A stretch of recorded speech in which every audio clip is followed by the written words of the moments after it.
This is the America we know, a land of bountiful harvests in the fields, of millions of board feet of lumber from the forests, of millions of barrels of oil drawn from the depths of the earth, of human ingenuity at work in plant and factory for the enrichment of us all. But more importantly, our America is a land of people who thrill to the speed of a fast-breaking play on the court, to a well-hit ball on the diamond, or to the rushing break of waves against a curving beach. People who live in the friendly atmosphere of smaller communities, or join the quick-step tempo of the larger cities. People who respect learning and send their young to schools, and worship the God of their own choice in reverence and in freedom. People who cherish the quiet streets of their own neighborhoods and find their greatest happiness in the circle of their own families.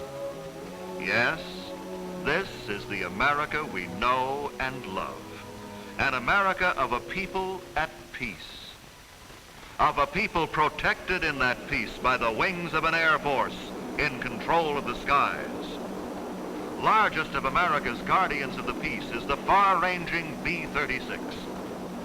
This mighty dreadnought is built at Fort Worth, Texas, in the Fort Worth plant of Consolidated Vultee Aircraft Corporation, a prime producer among the nation's aircraft facilities. The factory has more than 3 million square feet of floor space, an assembly line a mile long, and a working force of more than 14,000 people. Not all members of the bomber building team work on the assembly line. Top management, Floyd Odlum at left and Lamont Cohue, seek out and guide the solutions to hundreds of vexing problems. Officers of the Air Materiel Command, veteran airmen and experienced engineers in their own right, help to improve designs and break production bottlenecks.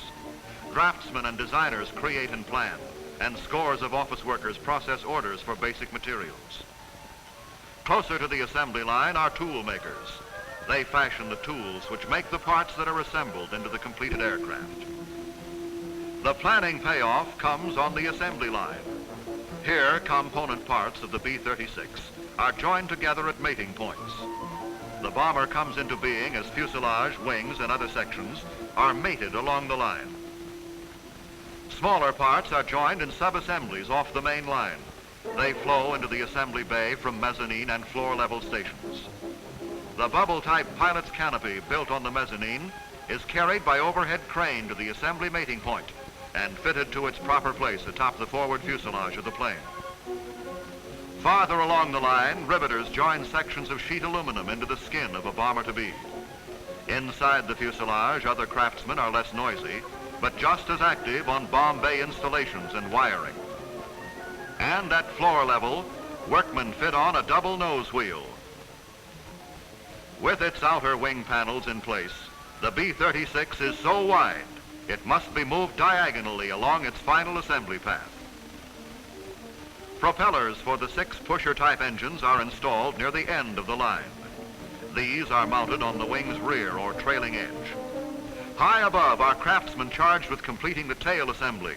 The top of the rudder is 46 feet above the factory floor, higher than a 4-story building. Meal service is another streamlined operation. The chow train drops its carts at spur points, and production workers are spared a long walk to the cafeteria. Yes, airplanes and aircraft production have come a long way in a few decades. Less than half a century has passed since the Wright brothers made the first powered aircraft flight in their Kitty Hawk biplane, a flight of 120 feet. The entire distance spanned in that historic hop is little more than half the wingspan of today's B-36. The bomber is 230 feet from wingtip to wingtip. Pearl Harbor, December 7th, 1941.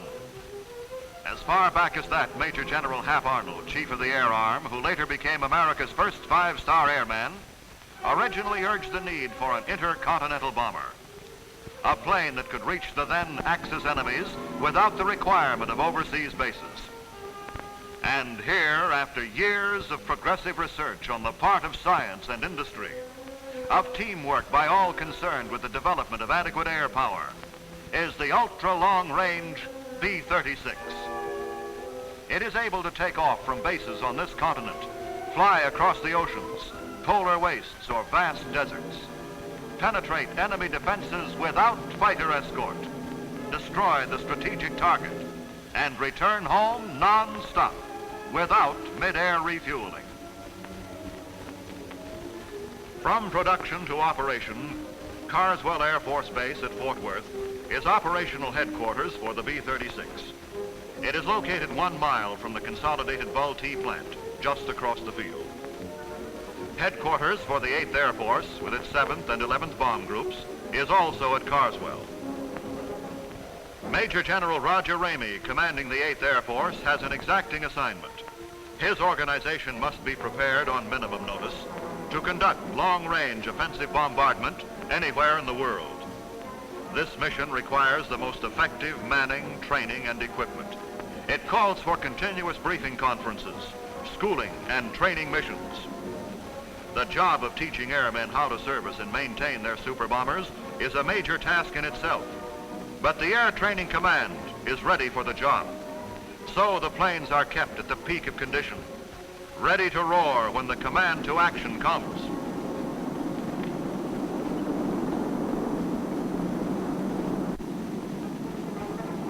With the bombers serviced and ready to go, flight crews take over for a training mission. The pilot captain completes his final inspection. The crew splits up to board their plane. Up the nose ladder goes one group. Another boards at the rear entrance, 50 yards away. Ready to roll now. A tractor pulls the big plane to the taxi strip. The engines, which create hurricane winds, are started away from the parking ramp to prevent possible damage to buildings or equipment. Despite its great size, the B-36 is light-footed. It has an 8-wheel truck-type or roller skate main gear and can operate from any airstrip that accommodates medium-sized bombers. While taxiing to the takeoff point, the crew makes last-minute checks on equipment, and the control tower is contacted for flight clearance. Now they're ready for the takeoff. The tower flashes the green light. Away they go!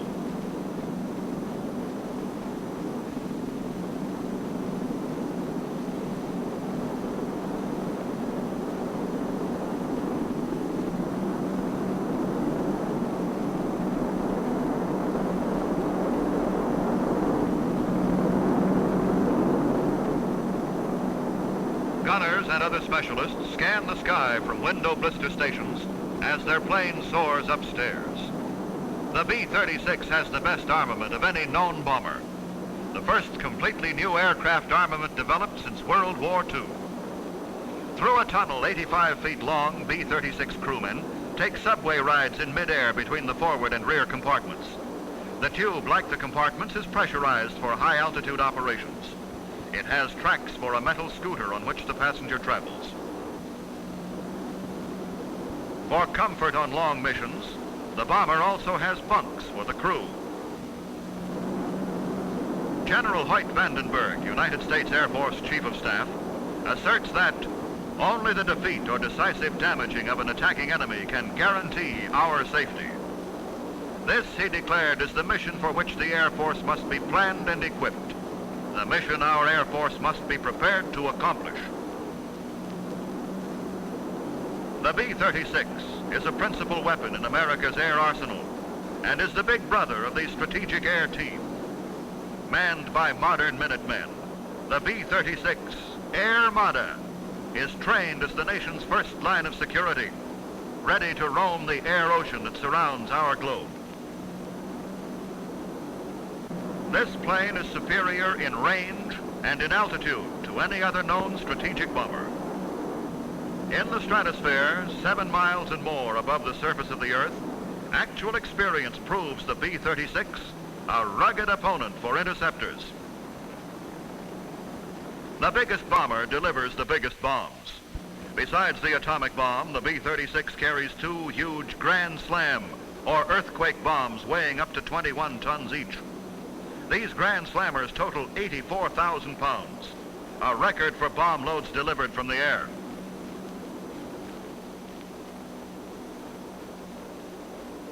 Behind the scenes, the job of preparedness goes on. A resources planning study projects the requirements for getting more B-36s built and into the air in a hurry if the need should arise. It lists the materials, facilities, manpower, and production tools required for mass delivery of the super bombers to avoid being too late with too little.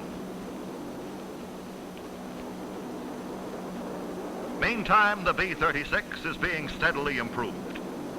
Jet engines mounted in pairs or pods at the outer edges of the wing will supplement the 6 conventional power plants, giving the super bomber even greater performance.